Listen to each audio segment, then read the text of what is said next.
Hello everyone, I am the storyteller, and tonight I am here just to help you relax, to drift off to sleep by the sound of the waves, like the whispers of old souls. I know you have come to this video not just to hear the story, but also to find a deep, peaceful sleep. But before we begin, please gently like the video and subscribe to the channel so I can continue to tell you strange stories under the dim moonlight. Where are you from? And what time is it where you live? Just relax. Let your body relax. Put all your worries down by your pillow. Let me take you into a world of mysteries where the wind and the waves mingle and unsolved mysteries are waiting to be told. Are you ready? Sacrifice. This is an adult story with language and content which may offend those easily offended.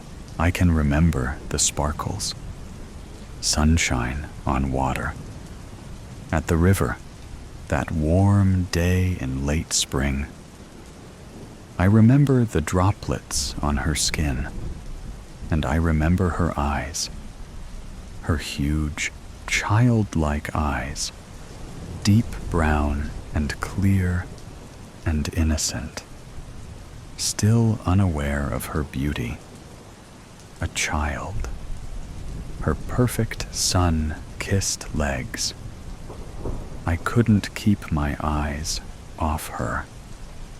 I thought, how long do I have? How long will it take her to finish her drink, lips pouting round the rim? I didn't want it to end. A face like one of those perfect, golden ratio faces that artists paint. Every single freckle was perfect, but she was real and was so beautiful it could have made me cry. And when she dived into the river, swam, ran on the bank, I watched her, and I wanted her. I have skills, talents. Everyone knows I can charm, manipulate, lead them where I want them to go. Call me a wolf, but all wolves aren't the same. There is one kind with an amenable disposition, tame and gentle, following the young girls in the streets into their homes. The young girls don't know that these gentle wolves, out of all the wolves, are the most dangerous. Yes, I have skills. I know these girls. They go for the bad boy, and I am the likeness of a devouring wolf, strong and mighty, with great, large eyes, which in the night sparkle like fire, and a wide mouth with most sharp and cruel teeth, a strong body. They want me. They want the dangerous man. All the girls are racing to be the first to bleed, first to kiss, first to touch, first to fuck. It's not that they especially want any of these things, but they are terrified of being different, of being left behind. Stay with the flock, keep in time. She, as much as the others, terrified of not being the perfect girl, the girl who speaks quietly and calmly, who is always kind and nice, never mean or bossy. She who wants to fit in, not lead or lag. So, yes, I could have had her, led her there, like any of the others. But this one was different. I had imagined, her and I, something real. I could have shown her things, many beautiful things, and excitement too. It was a dream. I know it could never happen. Eventually I'd change, and it would all go bad. The moon or the season would call me, and I'd hurt her, knowing I didn't want to. It's too hard when it comes, not something you can fight. It just happens. They know that, the ones who choose the girl to wear the hood. In the end, they all know that in the end, the bloodlust prevails. Yes, I'd eat that heart, panting hot and raw. Eat that sweet, dainty morsel. I don't know why they had to send her, why they had to send this girl. Any girl would have been okay. Any young girl. Fresh, you know. They knew. I think they knew my feelings for her. They must have known when they chose her. When they gave her the robe and the hood. Chose her as the virgin. And they knew when they sent her out. They knew she had to die like the others. Like every year. Did that make it better? Stronger? They for sure didn't think of me. Why would they? None of them ever cared about me. Here we are on the path. Her rich cascade of auburn hair tumbling out from her hood. She's skipping, smiling, with that basket full of wine. Some bring cakes, bake things. But she knew her grandmother, and her grandmother, old hag, crept away. She knew what was coming. She left the door unlocked and sneaked into the forest, kept herself safe. That's not as she'll tell it, but that's how it was. Her name doesn't matter now. She is the blood, the offering. They've dressed her in the robe, the hood. She's on the path. Everyone knows where this ends. Everyone but her. They will speak of her by her robe. She had a name, Diani, sweet, soft Diani. Diani, always with a smile, and so generous it was close to foolish. Her name meant dear, fitting, perhaps, now. Now she is just the girl in the red hood. If she wasn't here, now, sometime later, she would have taken my hand and drawn it onto her breast, and it would have been sweet. In that cottage, on that bed, and she'd love the soft skin of my penis on her lips, and she'd smile when I shuddered as I came inside her, like a child given a gift. But this afternoon isn't going to end like that. I hate them for that. I want to call a pack and hunt them all down. They should fear me now. Those cruel men choosing her, making me do this, the worst thing, the worst part of this nightmare, what is destroying what soul I have left. is I know she will taste good, good as she looks. I have always loved the way she looks.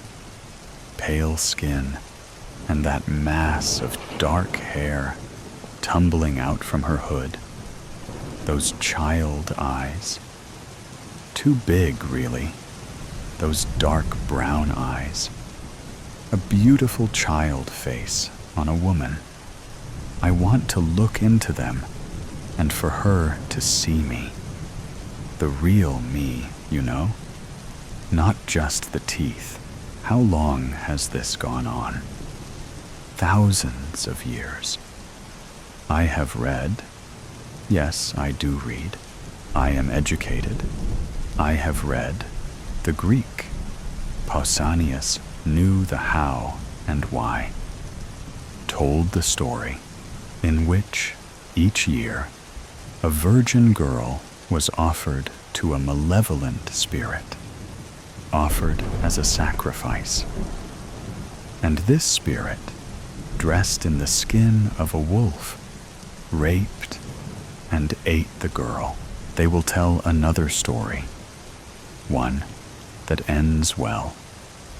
The girl will be rescued. Wishful thinking. A better story for their guilt. A happy fairy tale. Keep out of the woods. Don't speak to strangers. No one will mention Diani. They will agree, without words, not to mention her. They won't admit they chose the story. They chose the girl. I will be the malevolent spirit. Everyone believes there's a malevolent spirit. What does that mean, malevolent? I don't hate her. I do what they want. I do it for them. Someone has to. Someone always has. 1,000 girls, 1,000 innocent young girls, 1,000 virgins. So their crops will grow.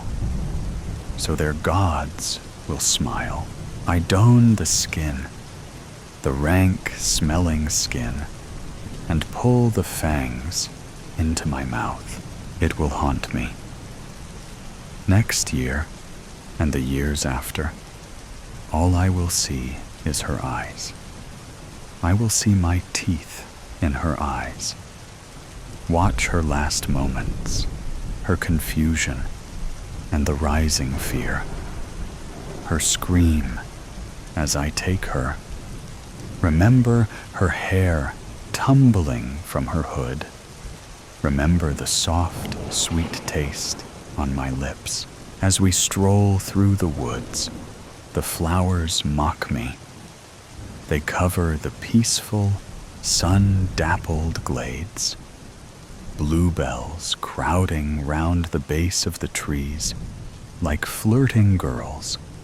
Sweet-smelling columbine in the glades. The dog violet line her path. Bow as she walks to her sacrifice. Take your time, pick some flowers, I say. It's a lovely day. I know I'm going to do this. I know the flowers will cover the smell of your fear and your blood when I take you. Will help cover the stench when my teeth rip open your stomach. The gods will smile. They're bastard smiling gods. And the villagers, they all know it's happening. Duplicitous, lying, cruel bastards. They will cover it up again. They will tell their tales like they always do. But they know, they all know what big teeth I have and who I'm going to eat. Oh, muse. Oh, catharsis. My legs were on fire by by the time they left the ground. I surged upward like a spark, stretching my arms toward the ceiling, grabbing, reaching. I landed hard on my calloused soles. Once more, then, I leapt, gaining height. The third jump took me higher still, and as I returned to the floor, catching sight of myself in the mirror, I rolled my whole body downward. I found a strange foundation there in the scuffed surface, and I allowed this discovery to take root in the depths of my stomach. It tugged me to the ground like a magnet, providing momentum as I sank. I felt my whole body contort with it, bending in half, caught, flailing, like a moth in a web. "Stop! Stop!" His voice echoed sharply off the white walls, the beating of a mighty drum. It startled me out of my panting half-trance, and Louisa, the stage manager, a severe, spectacled woman in a beige blouse, reached out a hand to pause the tape player. The music, that music, driving, discordant, utterly electric, screeched to an abrupt halt. There was silence. Tugging down my shirt, I averted my gaze from the mirror and extended one leg, gently trying to loosen my muscles.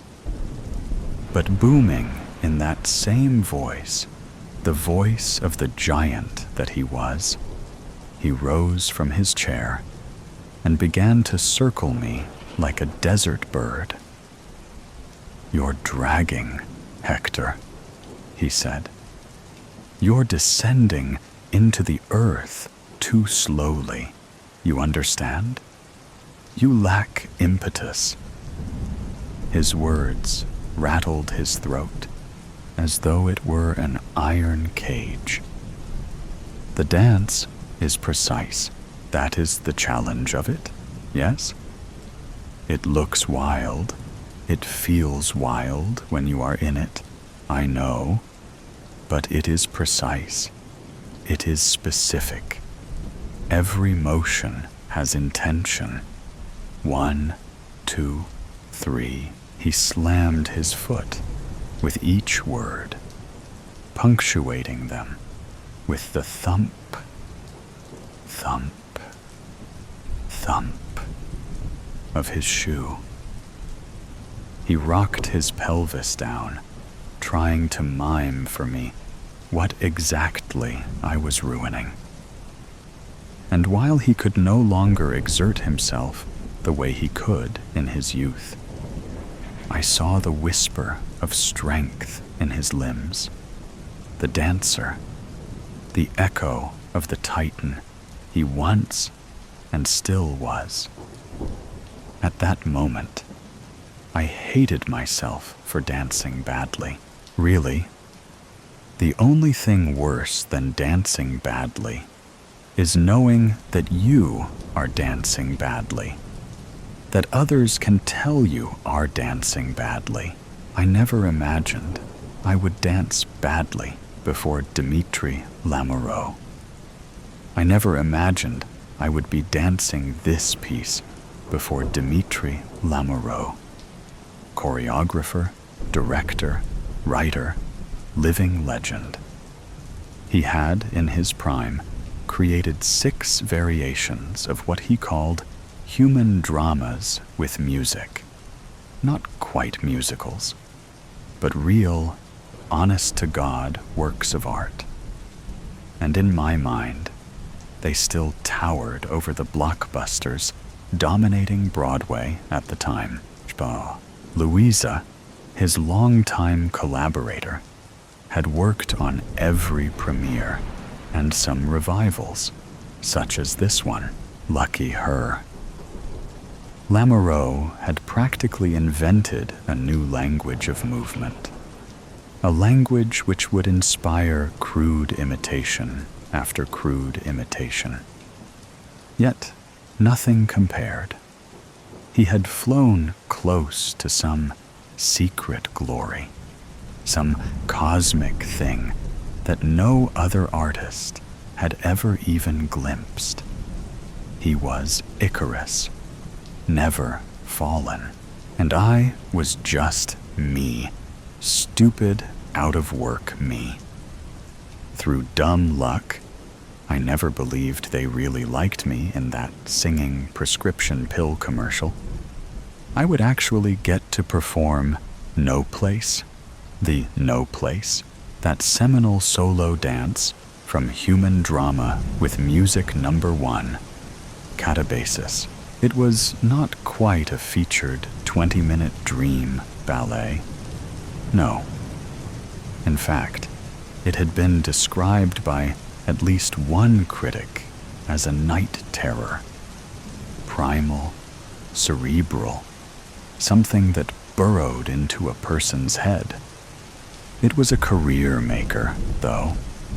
The role of the dancer had no dialogue, and sure, it spent most of the show backstage.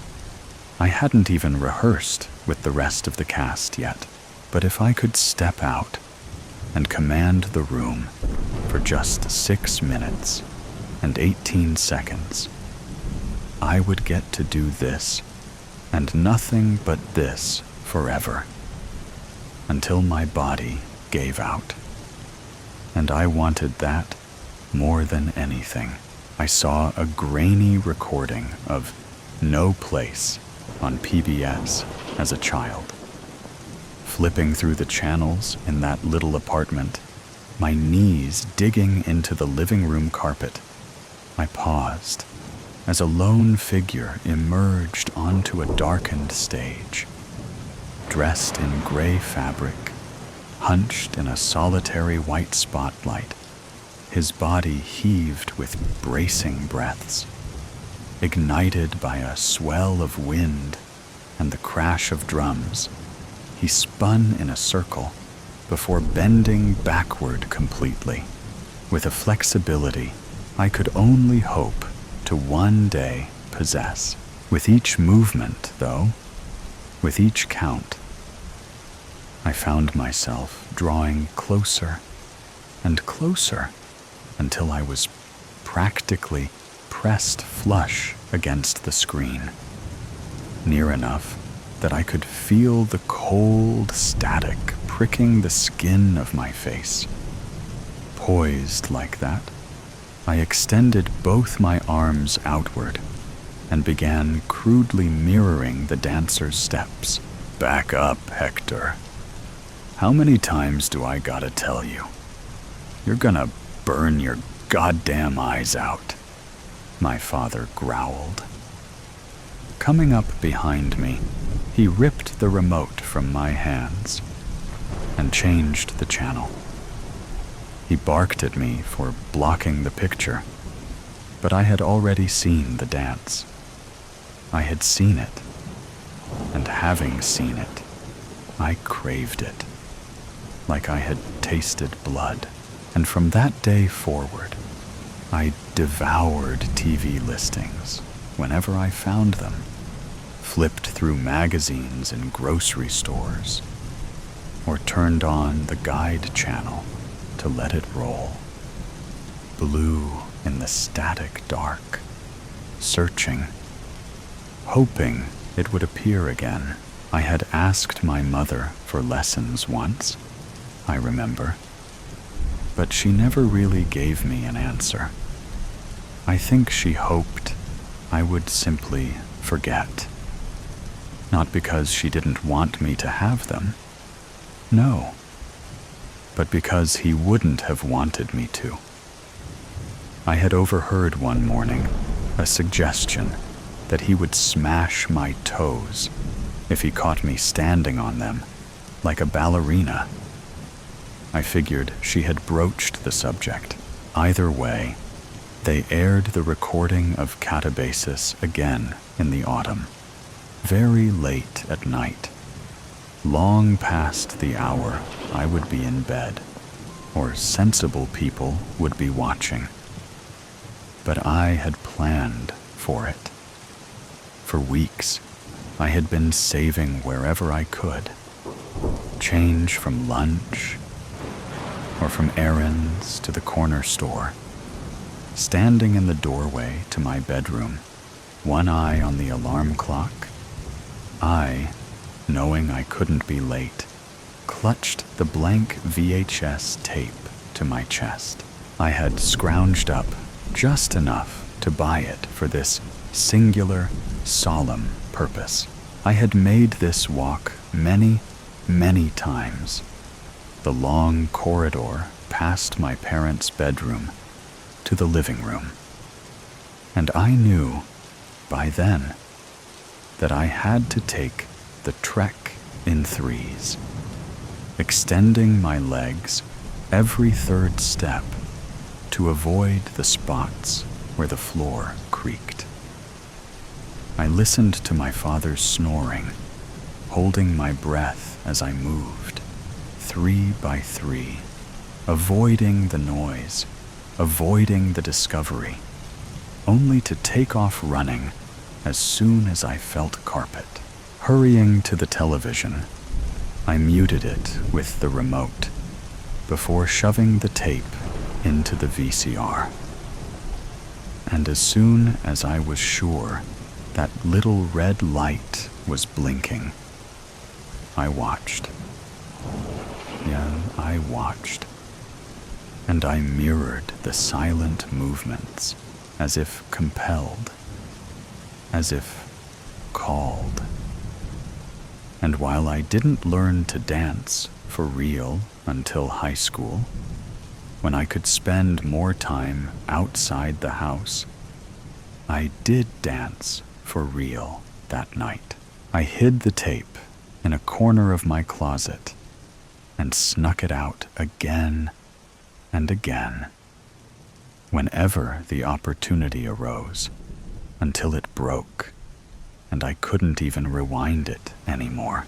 I'm sorry. I'm in my head. I can do it, I said at last, speaking to Lamoureux in the mirror of the rehearsal room.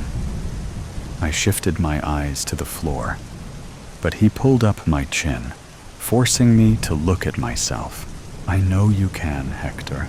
We saw it in your audition. Do that. Shall we run the section again? Louisa asked. Her finger hovered over the tape player. No. I'm tired of sections. We've been doing nothing but sections. Let's weave them together now. He needs to feel the full scope. Yes? He locked eyes with my reflection. You can do the full piece? From the top? I nodded, because I did not know what else to do. And I realized, in that moment, that, more than anything, I wanted to impress him. I didn't want him to regret entrusting me, of all the dancers in the world, with this most sacred thing. And so, I lapsed into my pre-routine.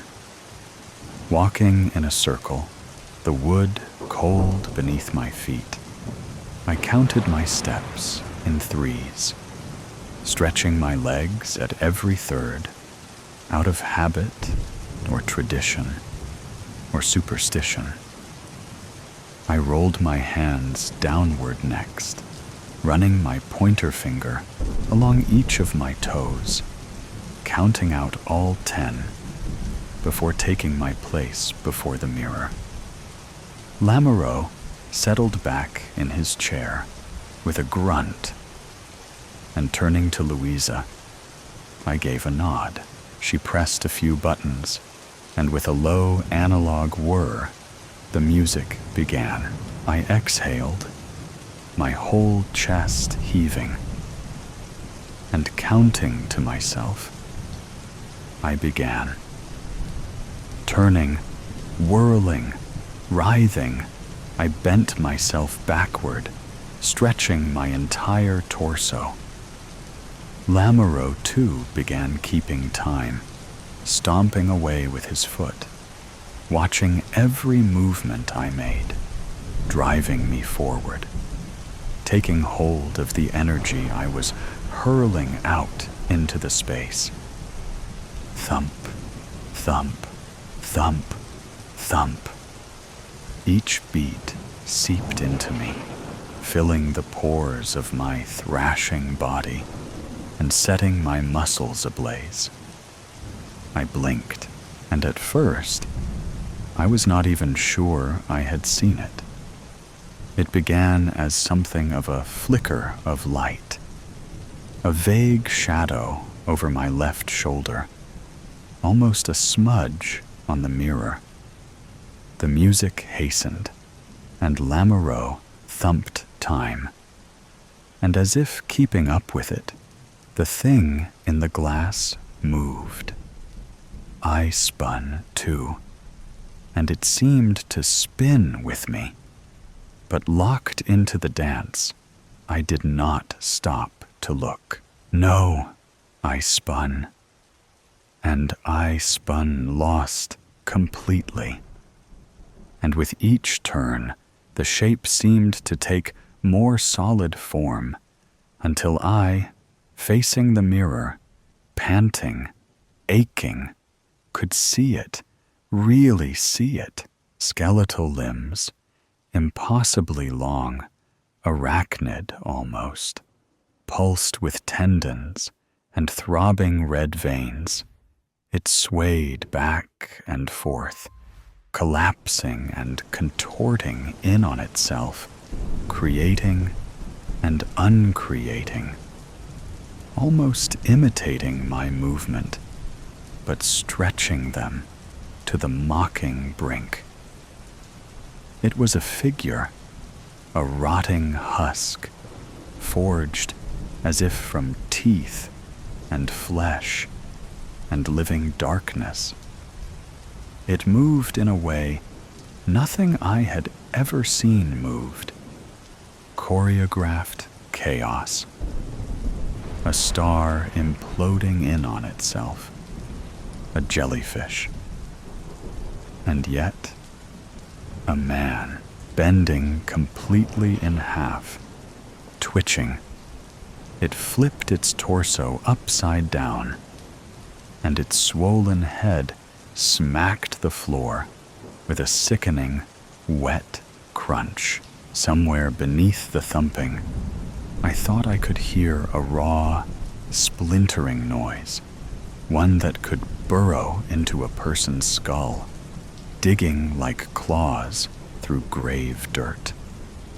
Its spine had shattered, I thought. It had snapped itself in half, and yet continued to move. Beneath the music, I could hear the sick, screeching grind of bone on bone. Thump, thump, thump. I leapt, then just as I had leapt before, unable to stop. I stretched my arms upward, once, twice, 3 times. The thing leapt with me, limbs flailing, fingers breaking, twisting and cracking as it furled them toward the ceiling. I cried out, landing hard on the floor, traveling too far in the final leap, plummeting askew. The illusion broke. I rolled upward, legs burning, trying to catch my breath. I almost thought I would vomit. And when I looked, there was nothing in the mirror. Oh, why don't we take a break? Louisa was the one to crack the strange stillness that settled over us. Her voice firm as she stood from her chair and pierced the catacomb that the rehearsal room had become. "Step into the hallway, Hector. Are you all right? Do you need me to file an injury report? Why don't you get some water? I was working too hard," I thought, as I slumped against the wall in the corridor. Closing my eyes, I took a long swig from my bottle, using the back of my hand to wipe away the layer of sweat that now drenched my brow. The shape in the mirror flashed into my thoughts like a thunder crack. I winced. There had been nothing there, I decided. Of course there had been nothing there. Nobody else had reacted, so there had been nothing there. An absent-minded hand came down to rub my knee through my tights, and for a moment, I was a little kid again. I could feel the living room carpet digging into my bare legs as I let my thoughts drift to that apartment, to my mother, to my father, and to that low-quality VHS recording, to the countless nights I spent caught in the dull glow of the television, dancing in the dark. Louisa came to collect me 15 minutes later, and as I stepped back into the rehearsal room, assuring her I was just fine, I saw that she had taped a wide blue circle onto the floor. "You traveled too far last time," Lamoureux said from his perch. I had Louisa mark the edges of the stage. It's shaped like a disc. You must stay within the circle, understand? Are you ready to try again? Yes. But I was just thinking. I mean, sitting out there, I know why I'm falling behind. I first saw this piece on television, the PBS recording, you know, hundreds of times, and the dancer only jumps once. During the climax, I mean, he only jumps once. I'm jumping 3 times, I explained. It throws off the next measure for me, so I'm behind the music, and then I rush. Louisa dropped her script on the floor, interrupting me and catching Lamoureux's attention. He looked back to me after a moment. "I remember that dancer from the recording," he said. "He was a last-minute replacement. He was not like you. He lacked stamina. He lacked strength. Could not do all 3 jumps and keep going, so we had to alter it. The cameras were already there, and the show must go on, yes? But you have the ability to perform the piece as conceived, Hector. It's why we chose you.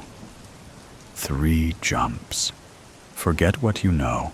Watching him, I felt something strange fluttering in my stomach. Maybe it was nausea. Maybe it was embarrassment at him trying to flatter me. But it was enough. I walked my circle of 3s, counted my toes, and straightened up. And looking at Louisa, I gave a nod. The music began. It was different this time, I thought. My whole body struck by a new momentum.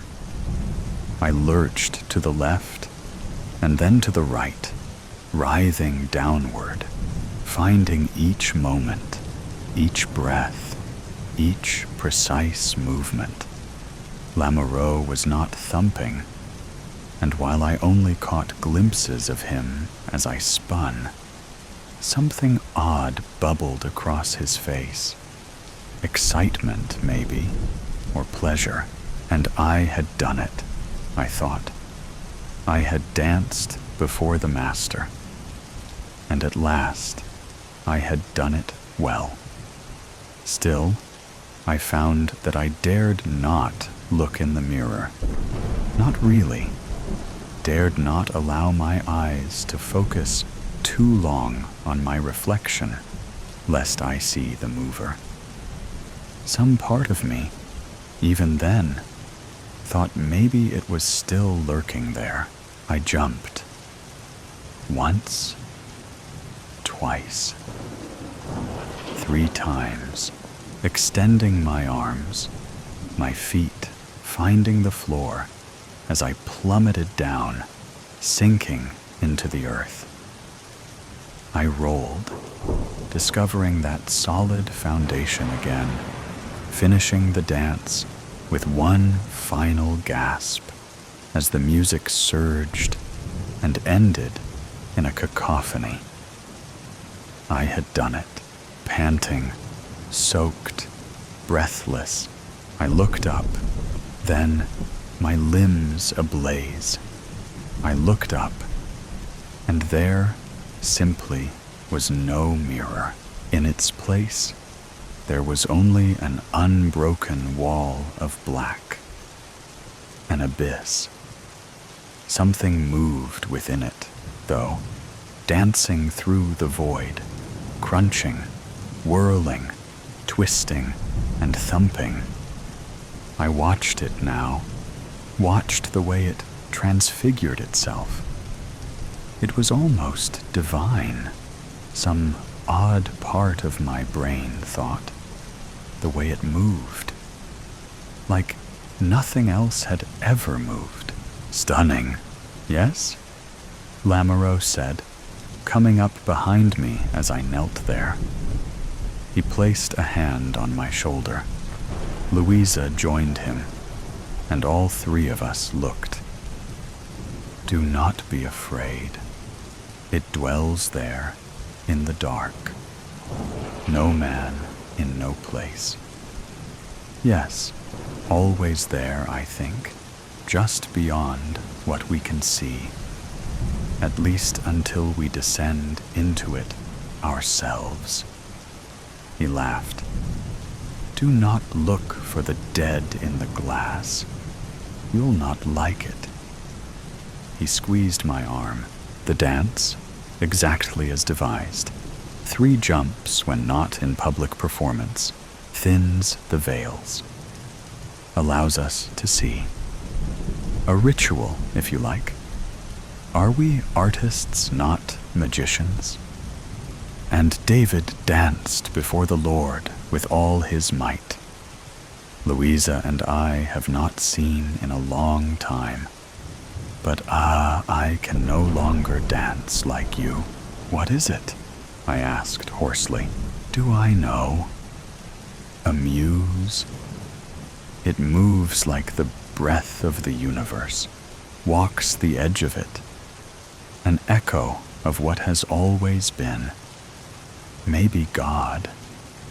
Reductive, but to filter even one part of it for mortal eyes, to be able to imitate some whisper of its aspect. Transcendent. Look, it's choreographing our next masterpiece. I don't understand. Inspiration chooses, Hector. It chose me. He ducked down to speak into my ear.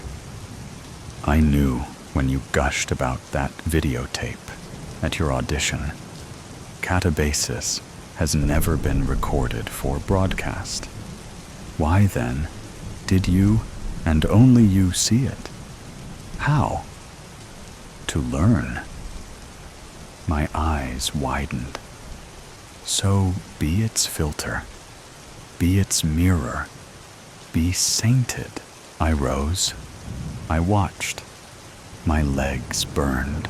Lamoureux had chosen me because it had chosen me. Yes, I thought. Yes, I wanted it. Me. Out of work, me. The filter. Chosen. I danced. Way. Terminal. Dread. 1. The announcement. The loudspeakers crackled to life, sending a sharp hiss of static through the cavernous, dimly lit terminal. The noise was jarring, a sudden intrusion in the uneasy silence that had settled over the travelers, who were slumped in their seats, fatigue etched deeply into their faces. The endless delays had worn them down, and now they were too exhausted to glance up. The air was thick with the stale scent of burnt coffee and damp, worn-out carpets. A suffocating blend that only added to the growing sense of unease. Then, the announcement came, each word clear, yet eerily mechanical, carrying a disquieting undertone. Attention, all passengers. Due to some unforeseen circumstances, all flights are cancelled indefinitely. Please remain in the terminal. Do not leave the airport. We apologize for the inconvenience. The voice was devoid of emotion, a cold, detached command that sent a ripple of unease through the crowd. Murmurs of frustration, tinged with fear, spread among the passengers, their voices rising and falling like the tide. Overhead, the departure boards flickered, the once orderly rows of destinations and times now spiraling into chaos as every flight switched from delayed to canceled.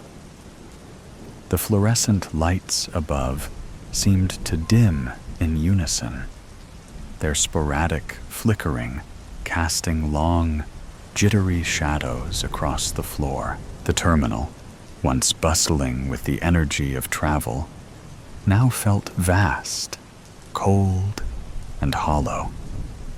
A tomb of missed connections and lost hope.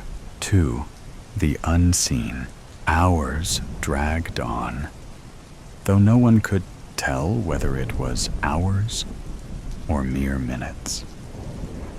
Time had lost its grip, slipping through the cracks like the insidious cold that seeped into the bones of those huddled in the terminal.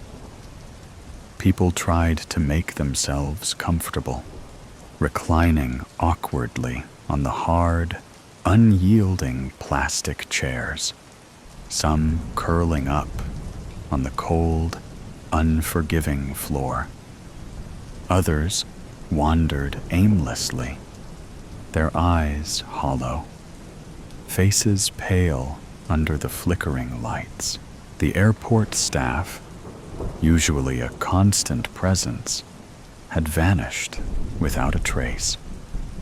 The food courts stood empty, their colorful signs now dark, and the enticing smells of food had long faded.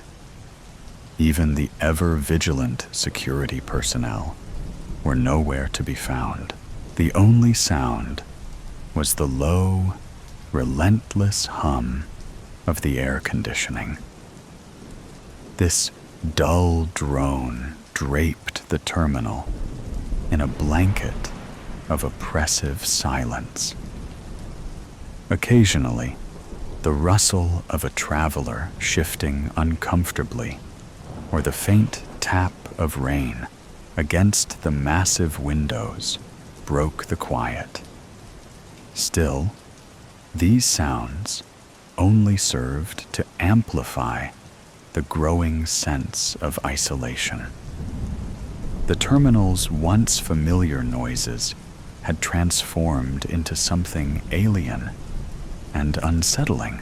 A young woman, clutching a frayed boarding pass like a lifeline, approached the information desk, her footsteps echoing eerily in the empty space. "Excuse me?" she called out, her voice trembling as it reverberated off the walls, swallowed by the emptiness surrounding her. "Is anyone here? What's going on?" Her voice lingered in the air, unanswered, before fading into the void. She turned back towards the scattered passengers, her heart pounding. Then, something caught her eye, a fleeting movement in the glass's reflection, a quick and fluid shadow slipping away into the dim corridors leading to the gates.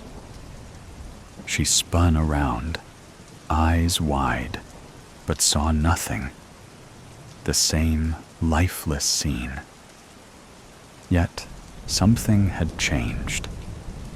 The air felt thicker, heavier, charged with an unseen menace. It was as if the terminal itself was watching, waiting.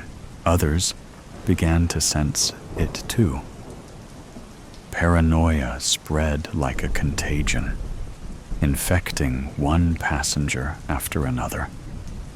Whispers grew in intensity as people shared their sightings, dark shapes glimpsed from the corner of their eyes, only to vanish when looked at directly. A man, pale skin glistening with sweat, swore he saw a figure. No, something, standing in the shadows near the baggage claim, its eyes gleaming with a cold, malevolent light. His voice cracked as he recounted the encounter, his gaze darting nervously around the terminal, as if expecting the shadow to return. 3. The departure. The terminal descended into a deeper, more oppressive gloom as night fell.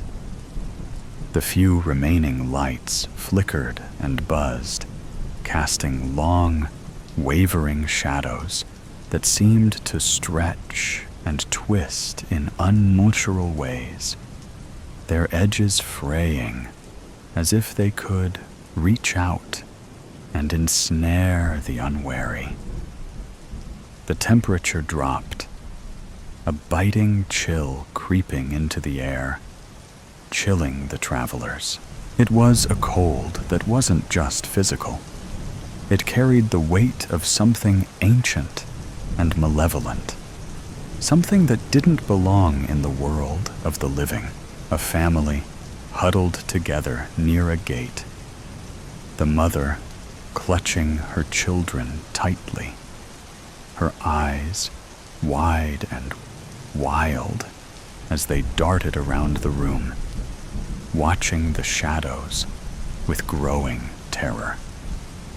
A businessman, his suit now wrinkled and his tie askew, paced frantically near the exit doors, tugging at his tie as if it were strangling him.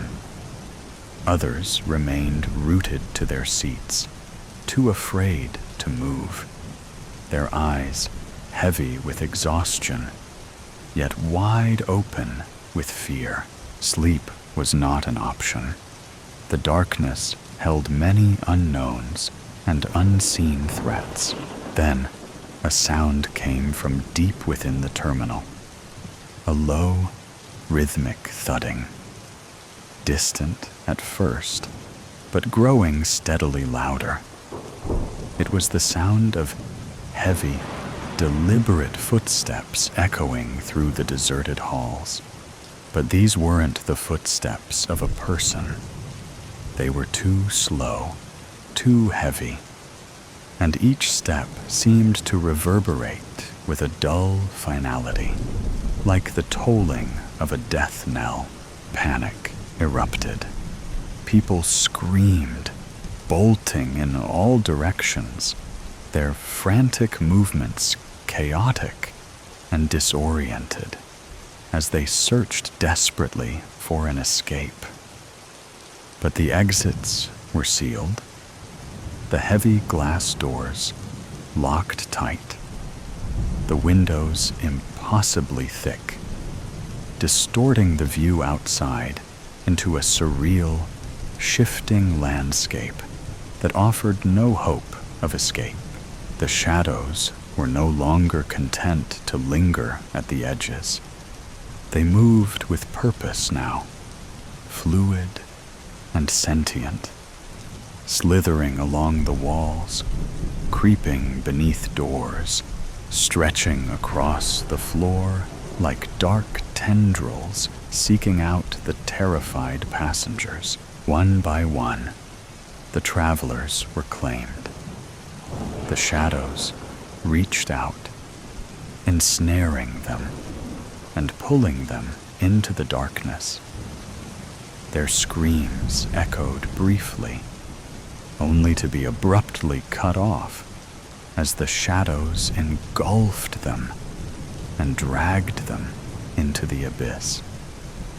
Those who tried to hide found no sanctuary. The shadows seeped into every crack and crevice, relentless in their pursuit. The terminal became a hunting ground, the shadows of the predators and the passengers their prey.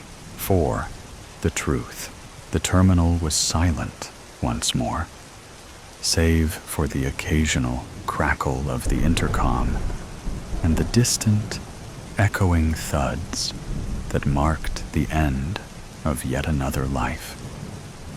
The air was thick with the lingering scent of fear and despair, a miasma that clung to the walls, the floor, and the air itself.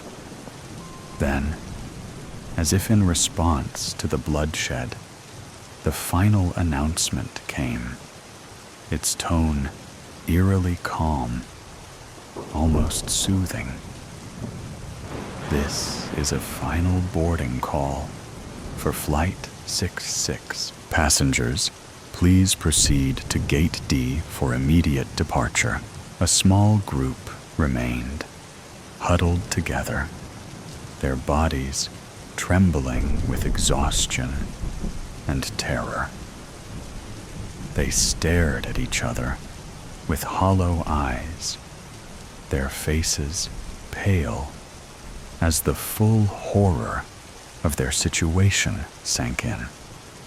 The gate mentioned in the announcement was at the far end of the terminal, a place none had dared approach. It had always been shrouded in mystery, blocked off by barriers that hinted at endless construction, yet no progress was ever seen. Now, the barriers were gone, revealing a long, dimly lit corridor that led to a single gate.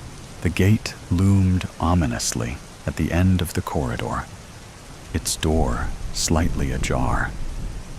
A harsh, unnatural light spilled out from within, bathing the area in an eerie glow. The light was too bright, too white, too wrong. It wasn't the light of salvation or escape. It was the light of something far more sinister, a beacon drawing passengers into the unknown. Compelled by a force they couldn't resist, the survivors began to move toward the gate, their feet dragging as if weighed down by an invisible burden. The closer they got, the more they felt their very essence being pulled from them, their bodies dissolving into the shadows, their souls ripped from their forms and dragged into the eternal void that awaited beyond the gate. As the last of the passengers crossed the threshold, the terminal plunged into complete darkness, the oppressive silence broken only by the faint, lingering whispers of the lost. In the deserted control room, empty screens flickered with static, showing footage of an empty terminal, devoid of life, as if no one had ever been there. Now, a silent, empty shell, the airport waited patiently for the next group of unsuspecting travelers, ready to ensnare them in its endless, inescapable darkness. The intercom crackled one last time, then fell silent. Outside, the world continued, blissfully unaware of the horrors within the terminal. Inside, the shadows waited, patient and hungry, knowing that sooner or later, more victims would arrive, forever lost in the terminal's eternal "You're My Rock." The bride and groom danced their first dance together, the room dark, the spotlight on them. Imogen Carlson tried and failed to grit her teeth. God, nothing was simple these days. Not even the simple acts of jealousy and resentment. How cruel this dance was to parade their beautiful normalcy for everyone to see. She glared. Her mother leaned over, but not too close. Gosh, no. And whispered into her ear, "Do try to smile, dear. You're positively green with envy. It is your cousin's wedding, after all. Couldn't you try to look happy for her? And do something about those straps, will you, dear? They're, slipping." She winced. Pun intended? But Imogen did as her mother requested. She was already on the fringes of society since her accident. She ought not to exacerbate things. Imogen sat upright straighter and forced a smile onto the thing the mirror insisted was her face. She then dug out the dress straps, which had started to dig into both shoulders. The married couple, hands clasped, faces inches apart, spun across the floor in sync. Now and then, they snuck a kiss, much to the delight of the onlookers, who cheered and whistled. The muscles beneath Imogen's eyes twitched. All she wanted was to stay at home and hide away in her room, behind the safety of closed curtains. Yes, lock herself away and await any news from the doctors and scientists. Of course, there was the possibility that they might never understand her issue or find a cure. Mum and Dad had said she couldn't isolate herself like a leper if that were the case. When she retorted that she was a leper, they'd only looked at her with wounded puppy dog eyes. And here they were, watching a couple do everyday things, like touching and kissing. She'd never experience these things again, unless she were okay with screams in response. The song wound to an end, and the crowd roared and applauded. The couple opened up the dance floor to friends and family, waving them over. The music changed from elegant to upbeat. Imogen's parents got up, hand in hand. Her father reached out for her, then stopped before he could hurt himself. "Would you like to?" he said, nodding towards the dancing mob.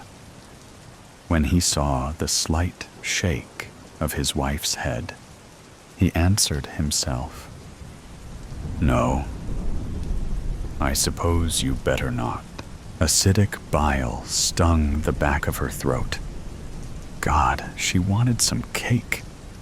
But she was afraid that people would watch her as she ate, horrified, but unable to look away. "Kill me now," she muttered under her breath.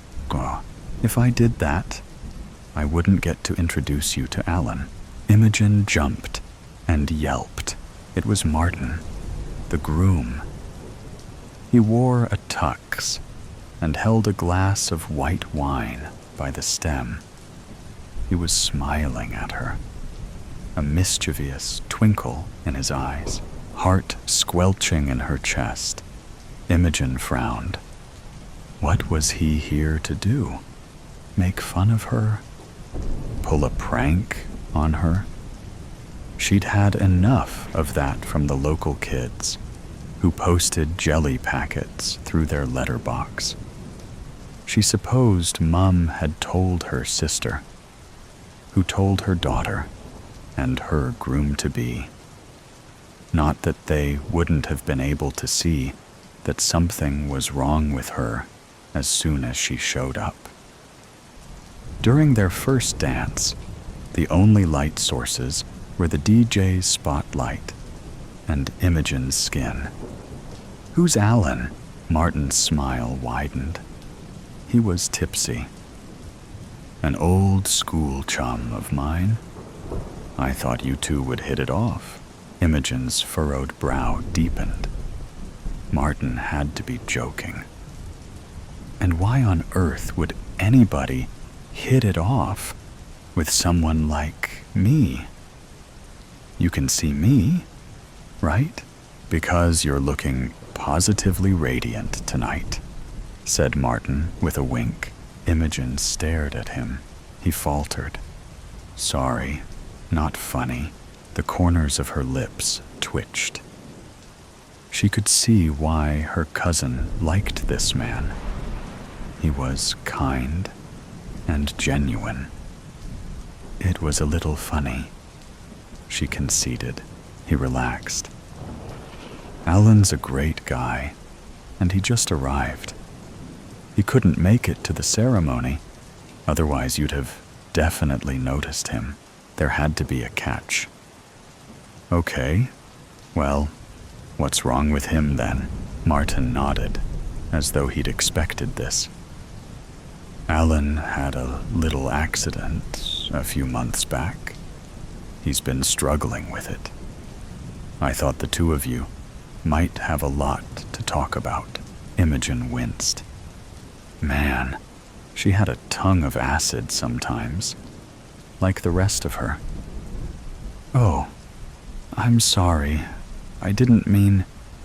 She shook her head. "Yeah, sure. Why not? Let's meet the guy." Martin downed the last of his wine, set it on the table, and took a fresh glass from a passing waiter's tray. "Great. Come, I'll introduce you to him. He's right over there. Now listen, he's a little sensitive about his looks, but..."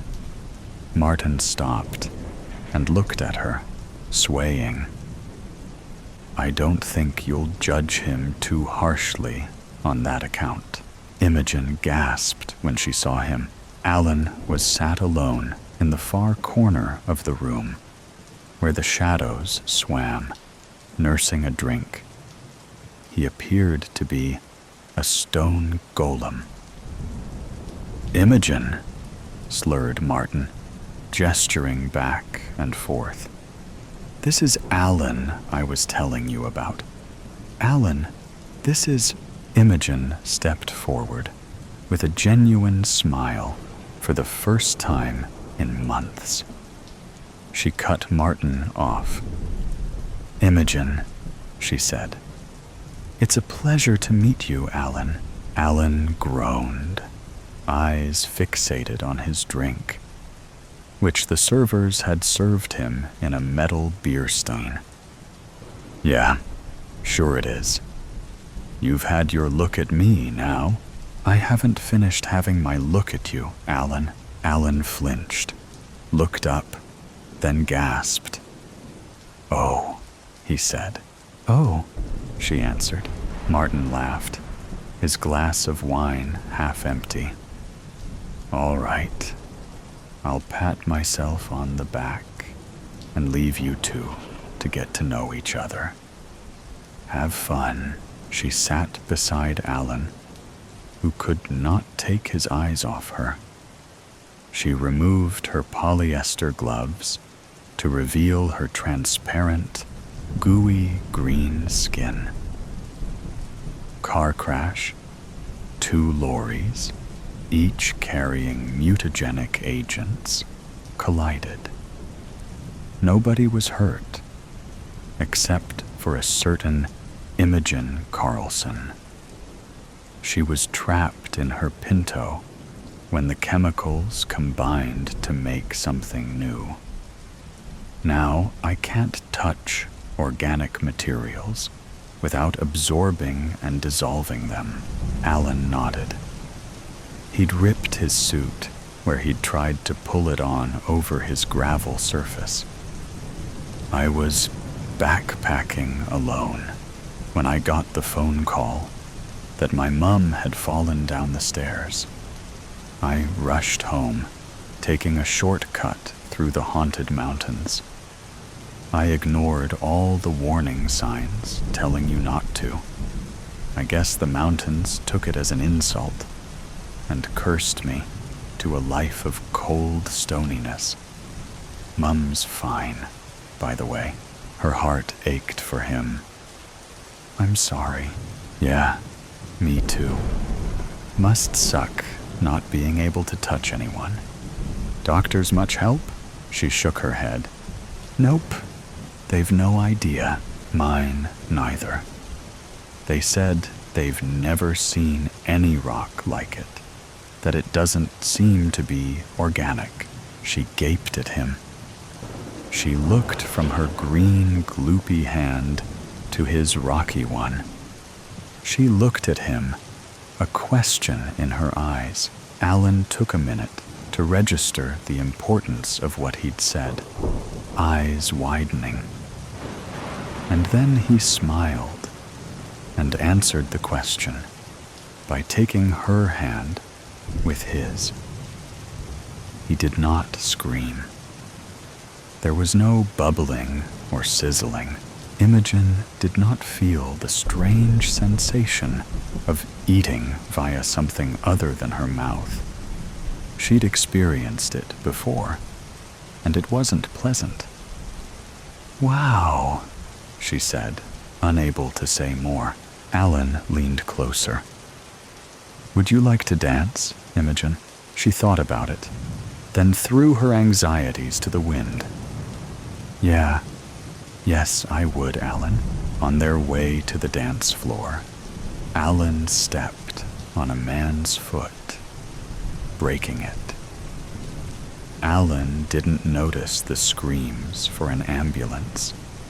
She had his complete attention. On their way to the dance floor, Imogen brushed a woman's hair with her ungloved arm, eating the strands. She didn't notice the little shriek or the woman's death glare. He had her complete attention. Doctors have called it thingification, after the thing from Fantastic Four. My guys are calling mine blebitis, like in The Blob.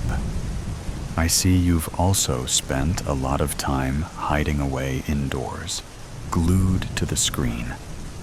I have too. Guess we're not so alone now, huh? She nodded. Question. The Blob. Original from 1958, or the 1988 remake? Alan pondered as they started to dance, a wide circle of empty dance floor opening up around them. The original's got its charms, but for me, the remake takes the cake. Blasphemy, I know. Imogen couldn't help but smile. Those were her thoughts exactly. She leaned forward and kissed him on his stony lips. When I first saw you, my legs turned to jelly. Alan, grinning after the initial shock of the kiss, pulled her close so they were dancing skin to skin. And when I saw you, it warmed my cold stone heart. Imogen sighed and rested her head against his chest. What a wonderful wedding.